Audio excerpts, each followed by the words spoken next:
Good afternoon, everyone. Today's video is going to be all about medical assisting here at SCC.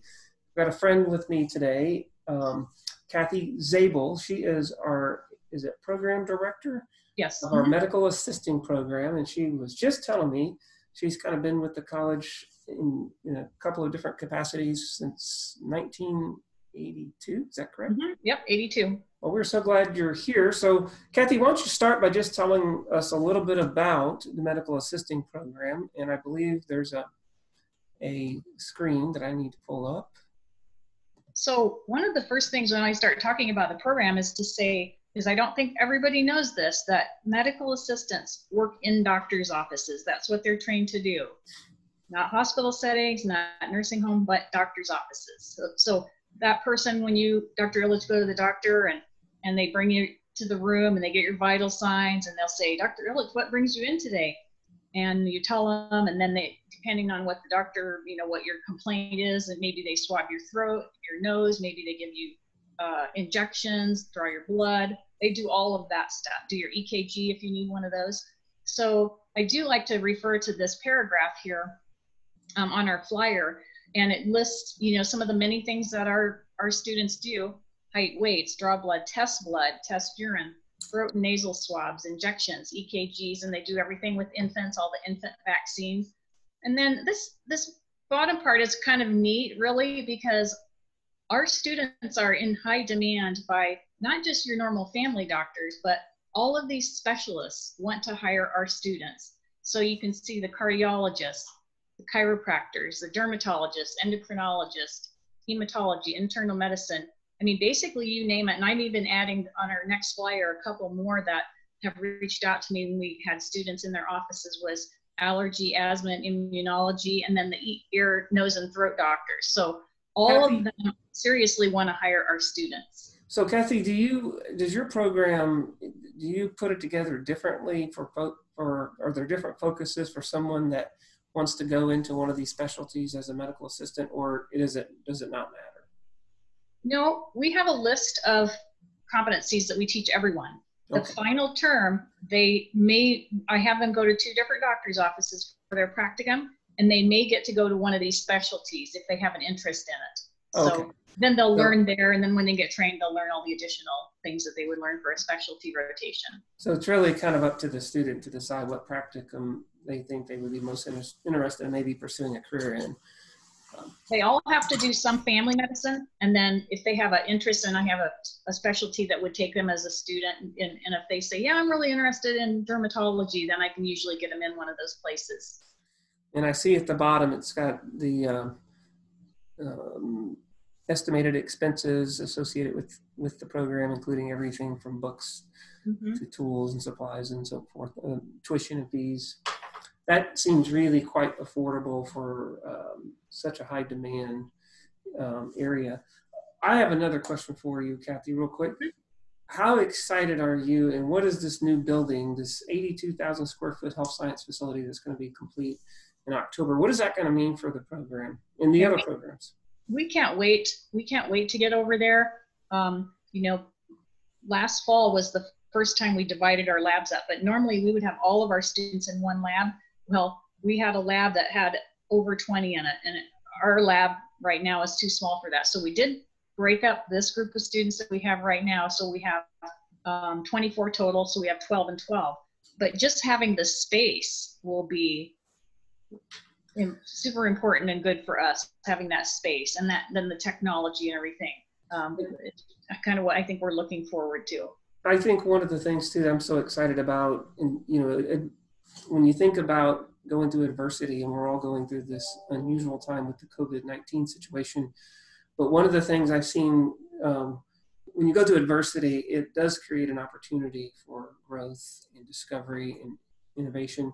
And one of the things I've seen that's really neat is you'll drive around the neighborhoods and you'll see these signs that says, hero, hospital hero, or this type of hero. So your graduates, probably some of them are getting those signs in their yards and things. But I think this situation has spotlighted how important and the medical assisting and all the other healthcare workers, how important they are when something like this happens. I think that's going to greatly increase interest in the health sciences and your program, medical assisting. It's like, remember when CSI came out and everybody just wanted to be forensic scientists? I think the same thing is going to happen with the health field. What do you think? Well, I think it is going to help, and it's going to be interesting because our students do swab noses for influenza and they swab throats. So, and I bet you anything that some of my students or graduates are swabbing, you know, for the coronavirus. I haven't spoken to any of them about that, but they probably are, because I know I have some working at those drive-up, you know, those drive-up testing places. I know I have graduates there, so they very well may be doing that already. And then, you know, after that, if a test is developed to actually test for the coronavirus, well, they'll certainly be doing that too, because they test for influenza, just like eventually when that test comes out, they'll be doing that too. So your graduates are right in the middle of being on the front lines in this particular pandemic.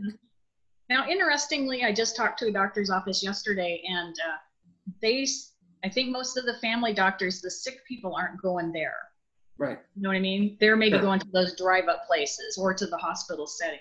Right. But once it kind of calms down, most of the doctor's office will probably be able to test for that, and that'll be our students. Yeah, that's going to be really, really wonderful that you'll be able to test more quickly. So one of the things that I think you were going to share was an example of some of the activities that you're having to do now that we're in this virtual world. You've had to modify the things that you normally do, and I think you've got a little quiz for me of some sort, or let's pull that up on the screen and see what that looks like. Yeah, normally for the final review for this medical terminology class, we would play games that include medical terms. And so one of the games is Pictionary, and I love drawing on the dry whiteboard. I don't like it so much on the computer, but I did it anyway. And normally the students I'd give them a word, and then they'd draw the picture on the board, and then the classmates would try and guess. So I created my own, I videoed in Zoom and created my own, and I thought, well, it might be fun to see if you could figure out what some of these Pictionary drawings are, and they're medical terms. So let's see how you did. Okay, I will give you my best shot. Okay. All right, and I would say you and I are quite similar in our sort of artwork prowess. What are you saying? Yeah, it's probably a little better than what I could do. Okay, so here's my best guess at this one. I think the term would be rhinoplasty. Good job! Yay! You're right. That's exactly right. Yeah, it kind of gave it away because it looked like something was wrong with the nose, like it was broken, and there's a knife. And there's a little knife there. Yeah, right. I also thought you could have put a plastic rhino like you get from Walmart. That would have been a good hint. Rhinoplasty. That would have been a little too obvious.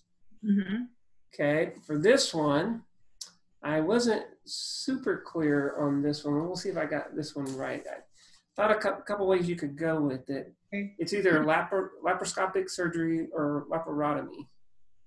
Well, the word I was looking for is really close, and I would take either of those. Laparoscopy. So the procedure whereby somebody is looking in the abdomen. So good job. Okay. Yep. I'm doing pretty good so far. Yep. Let's see. Oh, isn't that so cute? Yeah. This one was easy for me. I didn't even have to think about it very much. Amniocentesis. Yay, good job. See, I'm not that bad of a drawer. I mean, you get the idea. Right. No, it was good. And I knew it because my first child, we had to perform one of those. So I knew all about that. This one I thought was fascinating, and I have no idea if I got it right. Okay. But let me take a shot at it. I think we would refer to this as the philtrum. The what? Philtrum. Wow, I don't even know what that word means. That's what we would call a nasopharynx. Oh, okay. Like between the nose and the throat, the area between the nose and the throat. I should have known that I had that wrong because the philtrum is not a common term, and it actually is the part, and you're right, now that I'm looking at it, it's the nasal passageway, but it's the part of your face that kind of is where everything starts and stops. It's right above the mouth and just below the nose. Say that word again. I'll have to look that up. Yeah, look it up. Philtrum. It's not a medical term, so I should have known. Huh. I mean, I don't think it's a medical term. All right, so I got one wrong so far. Nasal pharynx, yeah. So this one, Oh, I that's think a is good pretty drawing. straightforward. Yeah. Thalamoscope. You got it. Okay. Now this one, I didn't know what else to say but vomit. Okay, well that's vomit, but the word for vomit is emesis. Oh, I saw the emesis when I was looking it up, but Now, the thing is, there's some color. Oh. So if it's red, what would it be? Blood.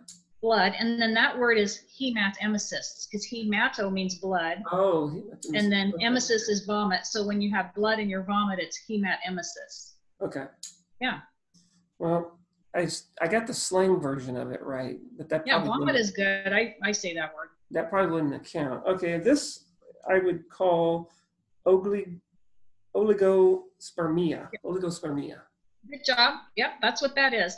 And with that word oligo, I don't know if you saw it, but they say it means scanty, and a lot of times, most of the time in the classroom, you have to tell the student, well, you might not know what the word scanty means, because that just isn't that commonly used. So scanty is a small amount, sure, and then you would put it with spermia, so they have a low number of sperms. I thought those were kind of cute too. This one, I think I got it right, jejunum. Oh yeah, good job, jejunum. That's the middle section of the small intestine. So you would pass this class probably, or this test. I might do okay in that class if I had. Well, I had to go and look up some things, but well, that's okay. That means you did a good job with your artwork. I could see where this would be a lot of fun in a classroom or even on a Zoom call. It could be really a lot of fun. How's that going for you? It's going good. The students I had some in clinical, and then I have these medical terminology students, and then we also have program students who are interestingly in some hands-on lab classes. And they got a lot done before this all went down. And then now we have students literally at home. They have a big old kit, a package of materials. We gave them supplies to take home. So they're either swabbing the noses of relatives or the throats, their fingers sticking. And they know how to do that because they got checked off on that, but now they're doing the tests. So they're poking fingers, and they're doing mononucleosis test.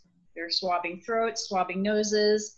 I don't teach that class, but I help the teacher get all the materials together. Oh, they're doing a urine test at home where they do a dipstick, and then they look, for different chemicals and things in the urine.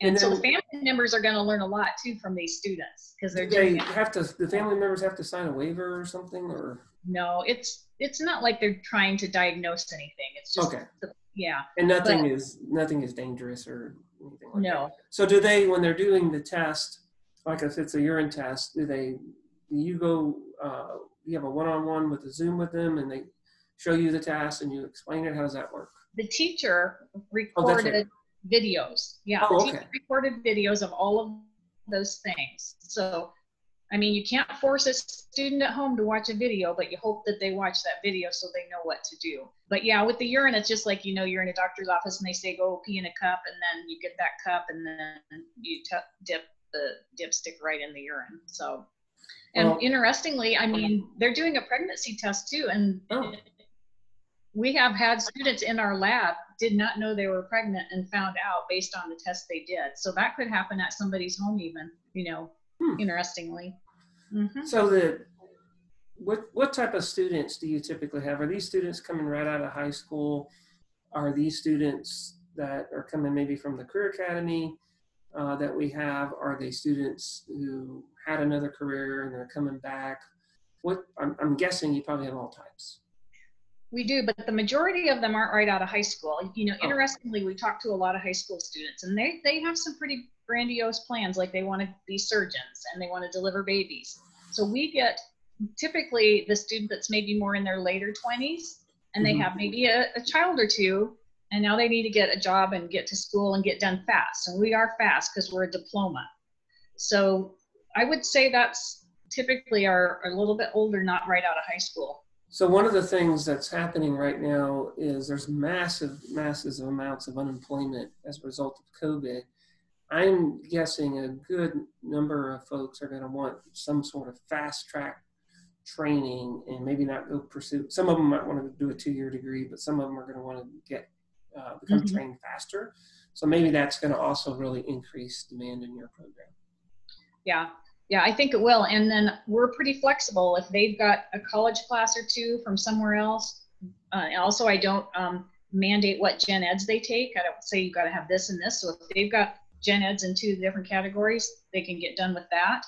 I was just thinking also, we don't know exactly what's going to happen, but it may be that I could see a situation where either a person right out of high school or they're going to another college somewhere and they're just not sure. So maybe they take a gap year, and in that gap year, they could come and pick up that diploma and then have a really marketable skill set where they could, if they went back to school, they could be able to probably work part-time, I'm guessing.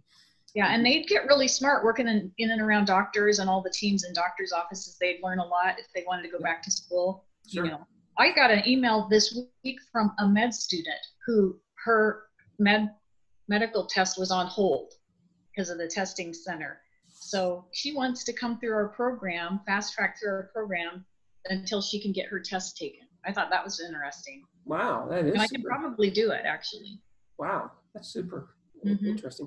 Well, Kathy, you've been fantastic. Any last minute thoughts you want to share with the college before we wrap this up? Well, I'm not sure what I want to say. It's kind of fun working from home, I'll say that. It's different, and I've been running out to the school to get different things and help our students. I'm struggling right now because I have students supposed to start in clinical June 1. And the doctor's officers are saying, oh, we don't know if we want to take students. Right. I did get a yes from one in another town. She said, yeah, we don't even have sick people coming in. It's the well ones are coming in. So I'm going to wait a couple weeks and see if I can get my students out June 1 so that they can get their jobs and, not have to wait till the fall semester to try and do that. Sure.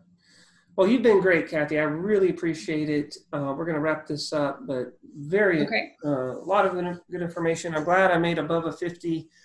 Yeah, good job with that. Accuracy, and probably about an 80%, maybe something like that. Yeah, I'm going to give you a B+ on those. Okay. Thank you very much. All right. You've been great. Say bye to the college. Right. We'll talk to you later. Bye. Thank you.